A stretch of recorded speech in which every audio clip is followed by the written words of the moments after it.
आज मीडिया वाले ने आकर कहा, आपको पता है औरंगाबाद की ये सीट भारतीय जनता पार्टी के लिए बहुत मायने रखती है और आपको हराने के लिए बड़े बड़े नेता आने वाले हैं।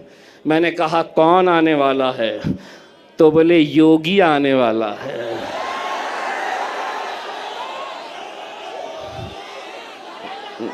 मैं बोला अच्छा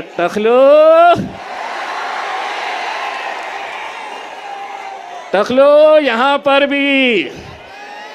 लेकिन एक बात याद रखना टकलो, भाषण के बाद कटकट गेट में आके नान खलिया खा के जरूर जाना मेरे भाई, बहुत मजा आएगा।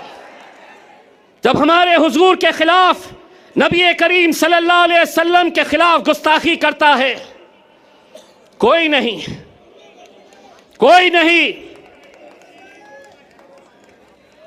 नहीं आगे आया। अरे हमारा वजूद, हमारी पहचान, हमारी शिनाख्त, हमारी जिंदगी जिसके लिए कुर्बान है, उसके खिलाफ गुस्ताखी हो रही है, तो भी हम अपनी नफरत की राजनीति में बटे हुए हैं। लोग समझते थे कि वो बोलेगा और हम सुन लेंगे, वो कोई और होंगे सुनने वाले। इम्तियाज जलील नहीं सुनेगा, तुम्हारे बाप से आंख में आंख डालकर टक्कर लेगा। लेकिन हुजूर के खिलाफ अगर कोई गुस्ताखी करेगा, ईंट का जवाब।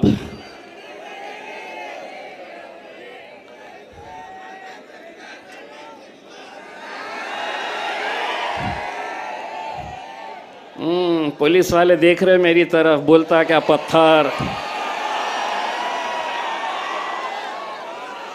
बोलता क्या? पत्थर बोला कि केस होता मेरे ऊपर। तो मैंने भी क्या बोला, ईंट का जवाब। जिसको समझना था वो समझ गया। फैसले पर लब्बैक कहा। अब मैं जिस शख्स को आवाज़ देने जा रहा हूं, उसे मैं और आप शेर महाराष्ट्र के नाम से जानते हैं, और इस शख्स के मामले में तो ये बात कही जा सकती है। एक मिनट, मजलिस इत्तेहादुल मुस्लिमीन के एमपी इम्तियाज जलील, आपको मालूम है इम्तियाज जलील का दूसरा नाम क्या है? नहीं, इम्तियाज जलील का दूसरा नाम किस्मत है। किस्मत कि किस्मत हमेशा इन पर मेहरबान रही है। मैं बड़ी अदब व एहतराम के साथ इम्तियाज जलील साहब को दावत देना चाहता हूँ। अस्सलाम वालेकुम व रहमतुल्लाहि व बरकातहू। हबीब मिल्लत जनाब अकबरुद्दीन अवैसी साहब, मैं अकबर भाई जब मेरे बाजू आकर बैठे तो मैंने अकबर साहब को बताया कि अकबर साहब, ये इतने सारे आपके चाहने वाले हैं, लेकिन इनसे ज़्यादा चाहने वाले ये जो स्टेज के ऊपर खड़े हुए हैं ये लोग हैं। कल महाराष्ट्र के अंदर आंधी आ जाए, तूफ़ान आ जाए, कुछ भी आ जाए, खबर में तो मेरा अकबर ही रहने वाला है। बहुत दिनों से इंतज़ार था तुम्हें कि कब आएंगे, ये लोग आ गए। अकबर अवैसी साहब, ये चिराग को देखकर मचल रही है हवा। मेरे शहर में कुछ दिनों से बहुत तेज़ चल रही है हवा। बना रहे हैं किस्से जो मेरी नाकामियों के, उन्हें क्या खबर है कि रुख बदल रही है हवा। अल्हम्दुलिल्लाह, मैं सबसे पहले तो अल्लाह रब्बुल इज़्ज़त का तहे दिल से शुक्रिया अदा करता हूँ। मैं जितना अल्लाह का शुक्र अदा करूँ वो कम है। ये मोहब्बतें, ये दीवानगी, ये जुनून पिछले 10 साल से आपने इसमें कमी नहीं बल्कि हर बार ये बढ़ती ही जा रही है। आपने मुझे मौका दिया। बैरिस्टर असदुद्दीन अवैसी साहब, अकबरुद्दीन अवैसी साहब ने मुझ पर एतमाद जताया। 2014 में एमएलए बनाकर आप लोगों ने भेजा।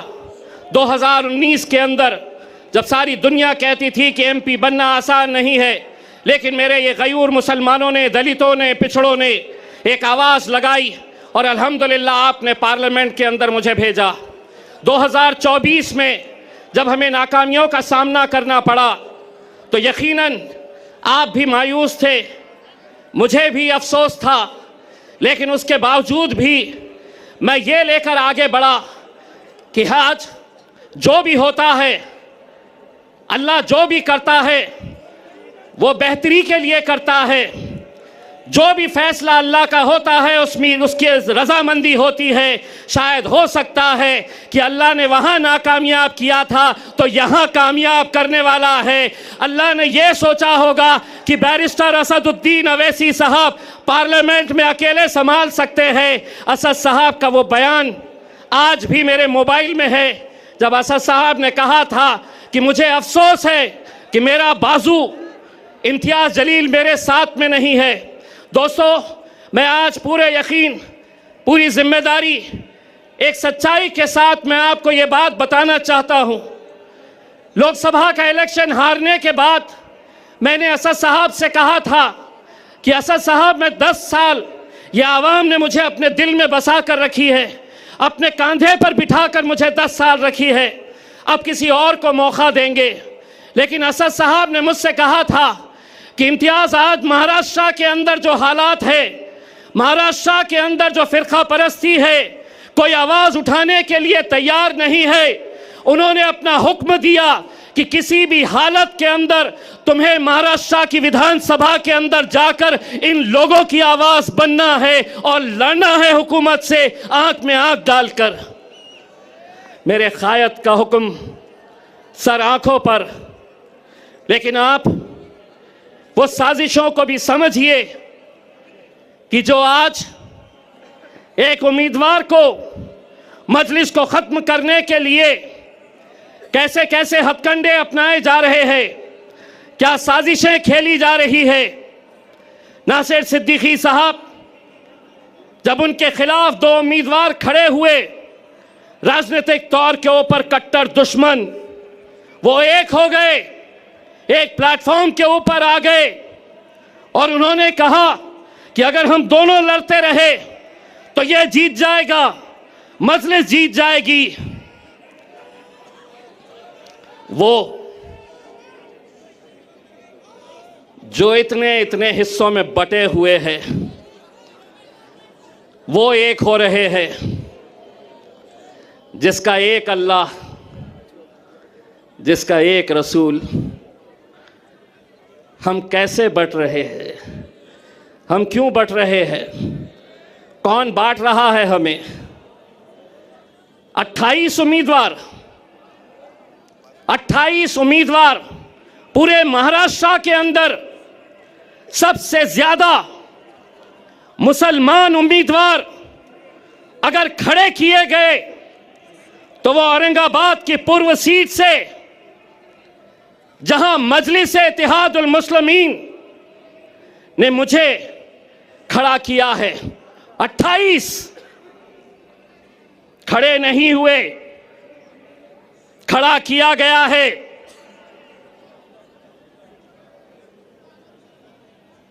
मिन्नतें की गई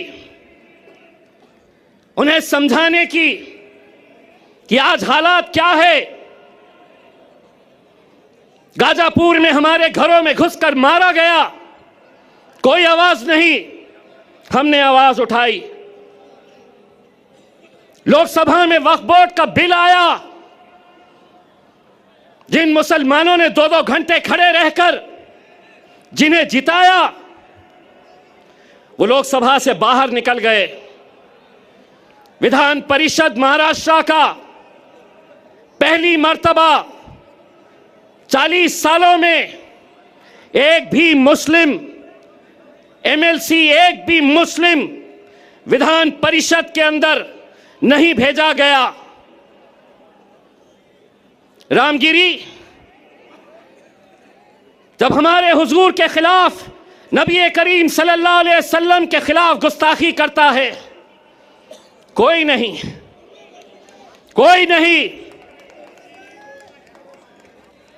नहीं आगे आया।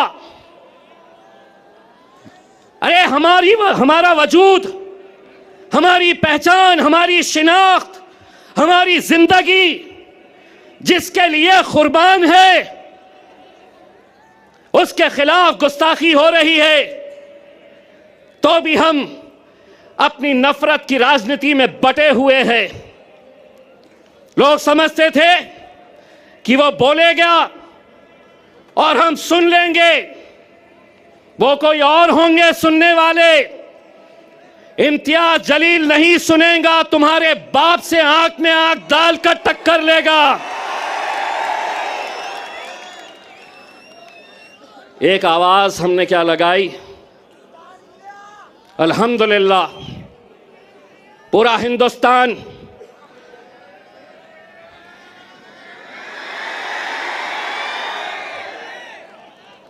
पूरा महाराष्ट्र बोले इतने कहां से आए, इतने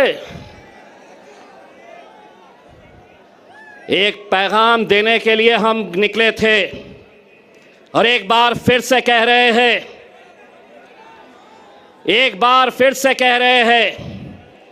आप हमें गाली दो, हमारे खिलाफ बोलो, हम सुन लेंगे, लेकिन हुजूर के खिलाफ अगर कोई गुस्ताखी करेगा, ईंट का जवाब।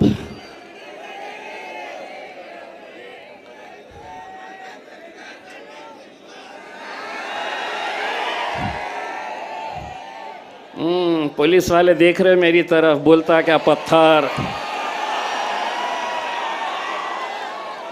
पत्थर बोलता क्या, पत्थर बोला कि केस होता मेरे ऊपर।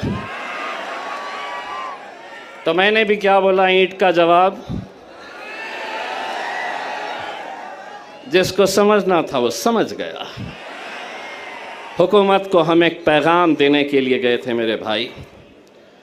वो पैगाम था, बनकर तूफान, बगावत का सैलाब आएगा, अगर जुल्म हद से बढ़ेगा तो इनक़िलाब आएगा।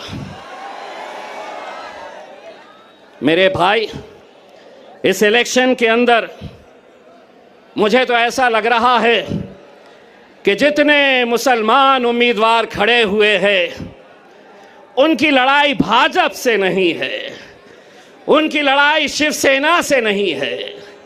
जहां 4 लोग जमा हो गए, वहां बस इम्तियाज जलील, सिर्फ इसी का चर्चा। लेकिन हमारा मुकाबला भारतीय जनता पार्टी से है। कितने पैसे बांटेगा अतुल सावे, कितने बांटेगा?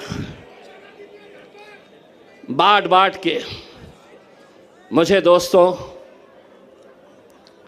आपको लग रहा होगा कि 28 में से 3 लोगों के फॉर्म रिजेक्ट हो गए, 10 लोग वापस हो गए। लेकिन कौन है ये वो 10 लोग? मैं नाम के साथ बताता हूं। समद बागवान इलेक्शन में क्यों खड़ा है? बोले मार्केट यार्ड में मैं फोन करता हूं तो कचरे की गाड़ी आती है, इसलिए मुझे एमएलए बनना है। मैं ऐसे लोगों को आपके सामने लाना इसलिए चाहता हूं कि कल 3 बजे तक जब वापस लेने का फॉर्म वापस लेने का वक्त था, मेरे लोग जाकर गिड़गिड़ा रहे थे। जानते हैं उस शख्स ने क्या जवाब दिया? अगर 5 लाख रुपए देंगे तो बैठता हूं, नहीं तो जल्दी बोलो, भाजपा वाले मुझे फोन कर रहे हैं, इससे